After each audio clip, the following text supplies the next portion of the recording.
बिस्मिल्लाहिर्रहमानिर्रहीम। अस्सलामुअलैकुम। BBC 11 headlines news से मैं हूं सबा मुनीर।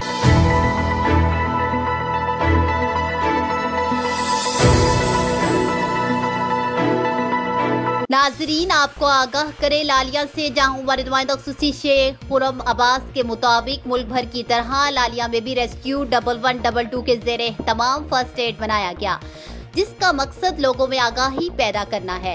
आपको बताएं कि मुल्क भर की तरह लालिया में भी 11 सितंबर फर्स्ट एड के तौर पर मनाया गया। इस हवाले से रेस्क्यू 1112 ऑफिस में एक सेमिनार का इनेकाद किया गया, जिसमें रेस्क्यू 1112 के जवानों समेत रजाकारों ने शिरकत की।